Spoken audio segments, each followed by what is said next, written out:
Hello everyone, my name is Ella and I want to thank you for joining me for episode 2 of my podcast, The Accountability Gap in relation to domestic violence crimes.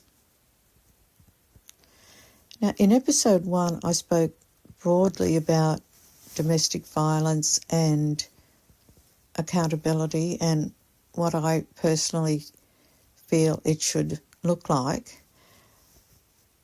And today I just wanted to talk more in depth about what happens when accountability fails the victims. Governments, courts and institutions constantly use the word accountability when discussing domestic violence.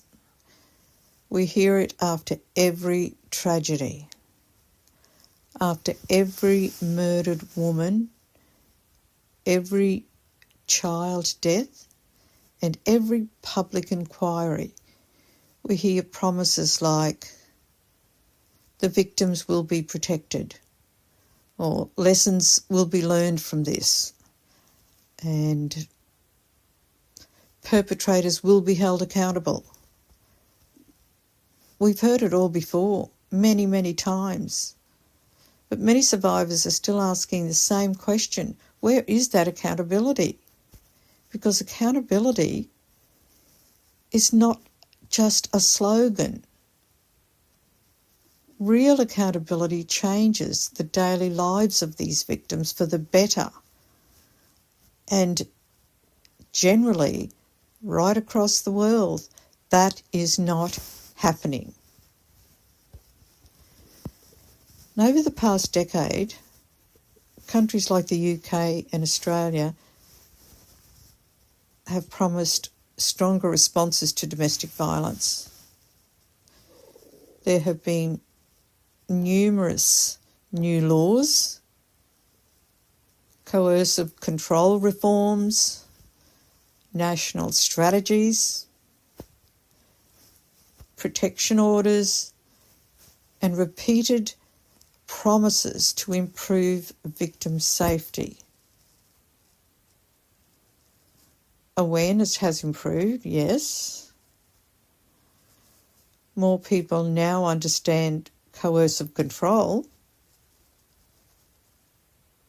but I didn't. I lived with it without even knowing there was a name for it. Years ago, coercive control was not even a term used. It is only more recently that I fully understood what that word means and how deeply it had affected my life and my children's life. People often imagine abuse as a single explosive moment, but many victims live inside environments of constant psychological pressure long before physical violence even occurs. An environment where they are criticised, monitored, isolated, financially controlled, intimidated, and even made to feel responsible for the other person's anger. And because these behaviours can develop gradually, society often normalises them before recognising them as abuse. Domestic violence is sustained when victims are repeatedly asked, "Are you sure? Maybe he didn't mean it. Maybe you could go back and work it out." Or, "Think about the children." Or one that seems to be very, very common is, "Maybe you're overreacting." Meanwhile, the perpetrators are often given a pass.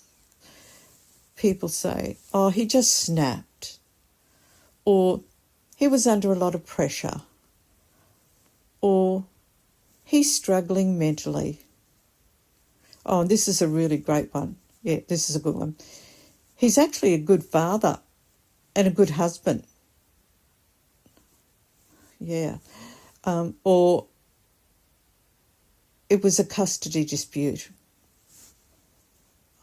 Yeah, so... And victims are expected to remain calm and rational and endlessly resilient while living through trauma. We place impossible expectations on victims while lowering the expectations for perpetrators to the ground. I remember one moment very clearly in my own life. My ex-husband was handed a restraining order by police instructing him to stay away from us. And in front of the police officer who gave it to him, he ripped it up and just threw it on the ground. And nothing was done about that. So, moments like that send a message, not only to the perpetrators, but also the victims. They send the message that boundaries may not be enforced, that intimidation is not taken seriously, and that protection is not real. And one of the most devastating consequences of failed accountability is what can happen after victims finally leave. To get to the point of actually leaving a violent perpetrator takes guts, money, emotional support, medical support. But people often ask, why didn't you just leave earlier? In many domestic violence cases, separation is actually the most dangerous time for the woman and or the children, because perpetrators view that separation as a loss of control. They've lost control of their partner, and they respond with punishment and revenge and violence. I lived in Australia, and I remember case after case where men punished former partners by murdering their own children. Not strangers. These were not accidents. These were targeted murders of their own children. I remember the 3 young boys that were drowned in a dam by their father. And the horror of that case, it was stated that he deliberately drowned the boys on Mother's Day so that she would always remember what Mother's Day was about. Now, no words for that, absolutely no words for that. And this young girl, Darcy, her name was, her first day of school, she was dressed in a uniform. She had her little brother with her in the back of the car. They were driving over the bridge. I think it was the Westgate Bridge. Huge bridge, very tall. And the father pulled the car to the side, took Darcy out, and just walked to the side of the bridge and just threw her over. And then got back in the car like nothing happened. And her little brother said, "Dad, you can't do that. She can't swim." I mean, another case where there are absolutely no words I could use to describe the horror of those men, those situations. And I also remember this father, I think it was in Sydney, Australia, quite a few years ago, where he had secretly installed pipes in the ceiling to poison his family in a planned murder. I mean, these are only a few cases that I couldn't recall off the top, that have stayed with me, and I could just recall these quite vividly because they were so horrific. But there are many, many more cases across the UK, Australia, Canada, the world. It's like it's like an epidemic. One case here in the UK was in 2021 when Terry Harris and her 2 children and another child that was staying with them were murdered by Damien Bendel. He had previous domestic violence abuse concerns made to the police, but law enforcement agencies didn't care enough about that. She was murdered along with 3 children. In Wales, a 5-year-old, Logan Mugwani, was murdered. He was murdered by his mother and father and a teenage boy that was living with them at the time. And again, multiple agencies knew that that little boy was in grave danger. He was on the Child Protection Register for 2 years before a judge took his name off that register, and 2 weeks later he was murdered.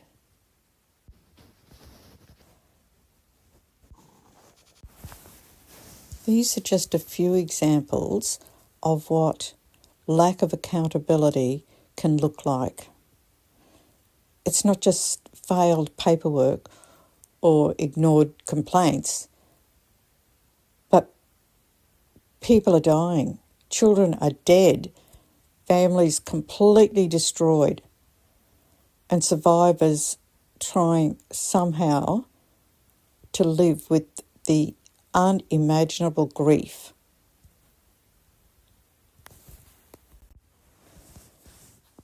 And society still describes these cases as unexpected tragedies, when many victims had already been trying to warn people for years. In the UK, there have been cases where mothers raised concerns about danger, not only for children who were later harmed, but contact arrangements. You see this quite often right across the world. This pattern is similar. The warning signs are minimised until violence becomes impossible to ignore. In today's fast-paced world, I think many of us are too busy or too overwhelmed or too distracted by our own lives to really notice the people around us. We often no longer know our neighbours. We rarely speak to community members. And sometimes we live side by side with people whose suffering remains hidden.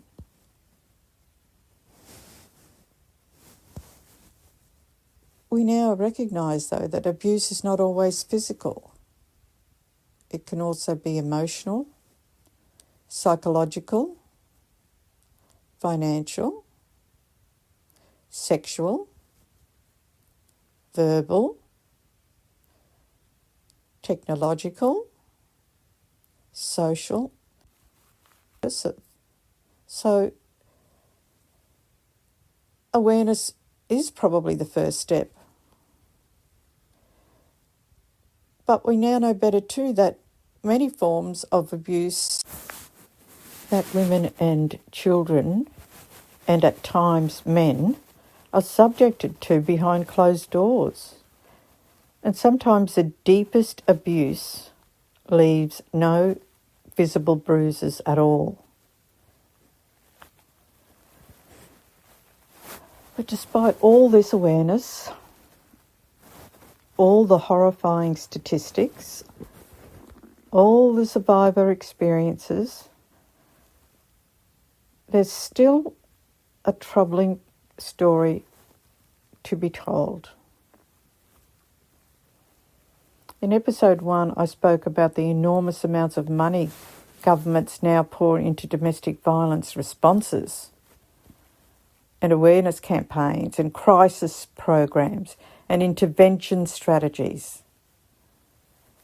And while some of these services are life-saving, many survivors still question why, despite years of funding,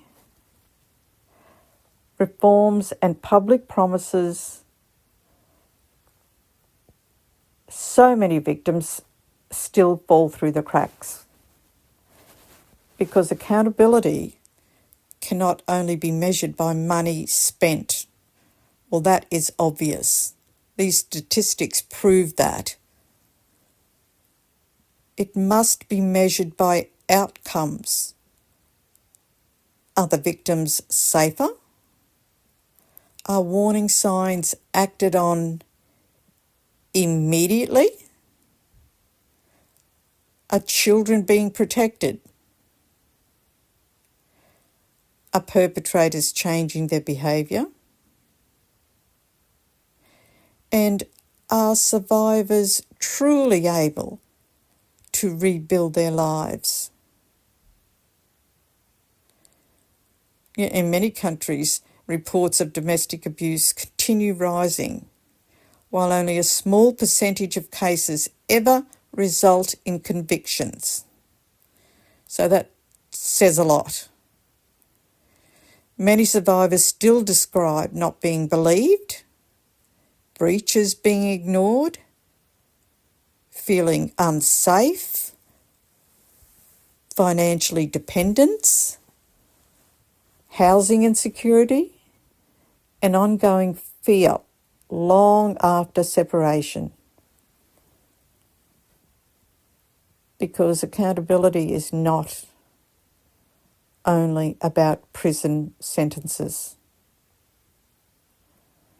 Even when perpetrators are prosecuted, victims still have to survive everyday life afterwards. And this is the part that many systems just don't seem to understand.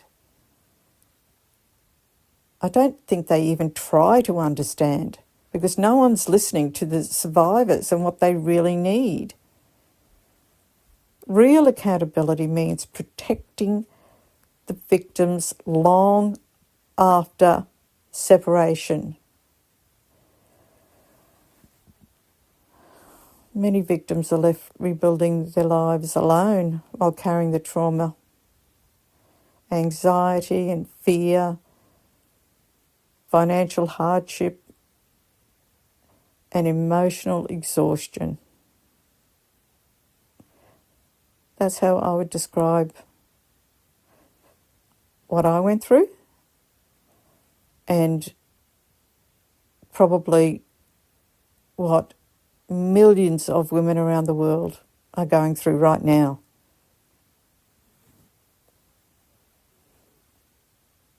And how does domestic violence flourish?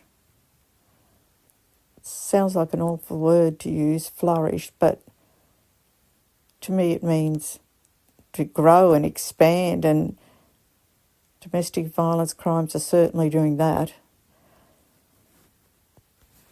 It is sustained by what surrounds it, and that is silence, disbelief, and delayed intervention.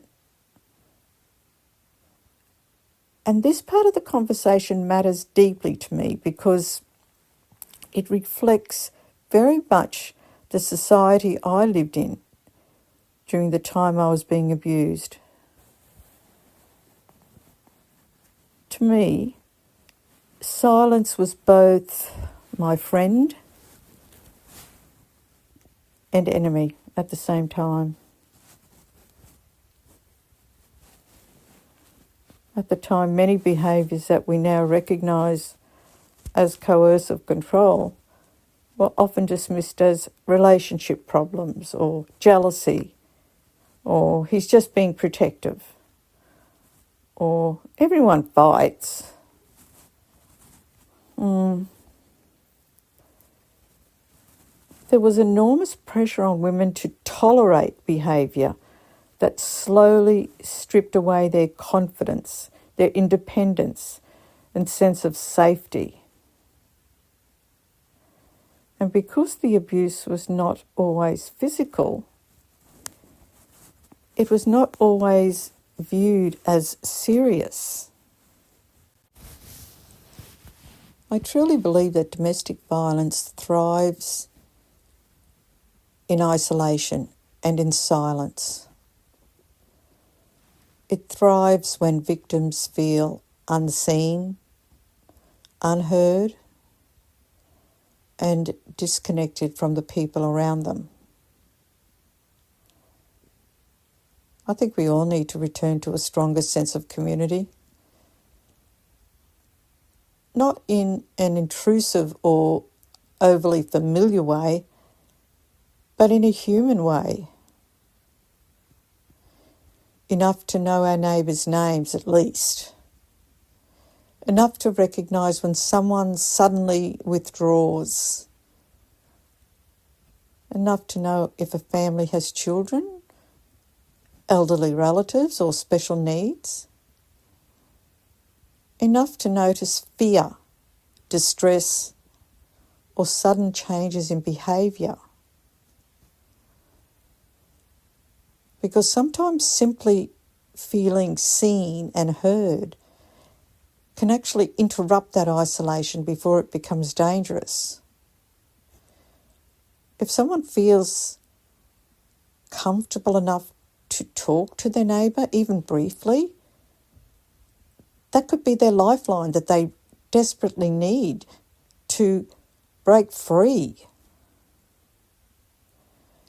And sometimes people sense something is wrong long before violence becomes visible. Communities cannot replace police or the courts or the support services. But communities can create environments where victims feel less alone, where warning signs are not ignored, and where silence is not allowed to completely surround people's suffering.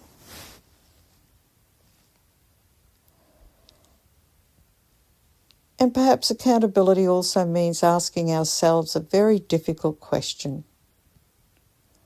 Have we become so disconnected from one another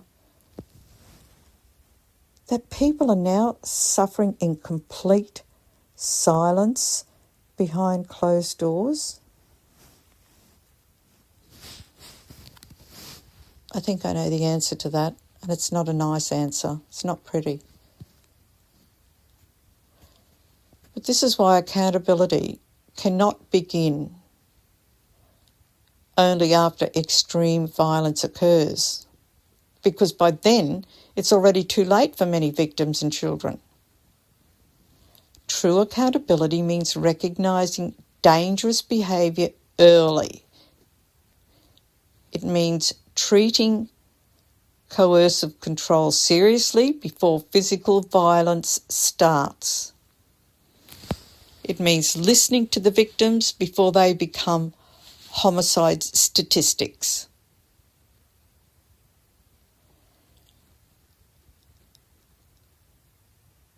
And this is why I believe accountability is being taught far too late.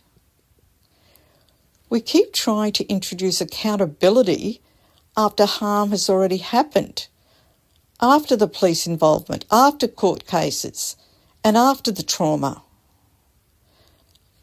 But I believe accountability should begin much earlier. It should begin from the very first years of formal education. Children are taught maths and reading because they're essential for communicating in life. So why are respect, empathy, emotional regulation and accountability treated as optional? Why are we waiting until adulthood to teach people that anger does not excuse harm, that control is not love, and that manipulation is abuse, and that these actions have real consequences? These ideas shouldn't just appear for the first time in criminal courts decades later. They should be reinforced throughout childhood, because children absorb what society normalises. If accountability is weak in homes and in schools, institutions and communities, well, that weakness becomes culturally inherited. Imagine if children repeatedly learned that fear is not respect and love is not control. Being angry does not justify harm. Manipulation is unacceptable, and apologies without changed behaviour mean nothing.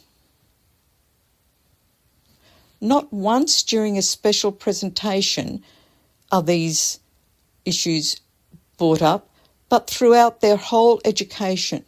The same way we repeatedly teach literacy and mathematics, because repetition shapes culture, and accountability should become part of culture, not just a part of the criminal justice system.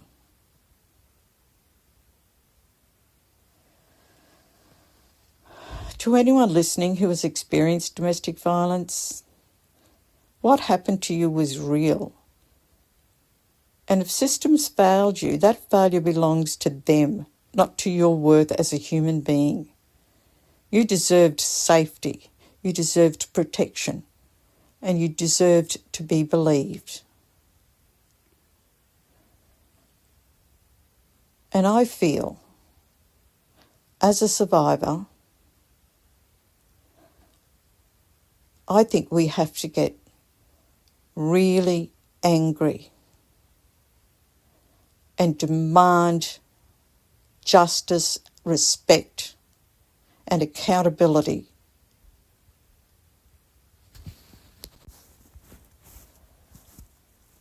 Well, I'm going to finish episode 2 there and take a bit of a break myself. But I want to thank you for listening to this episode. And remember, true accountability is not just punishment after the harm. True accountability is building a society where harm is less likely to happen in the first place. Once again, thank you so much for listening. Please comment. Stay safe. And I'll talk to you next week. Bye.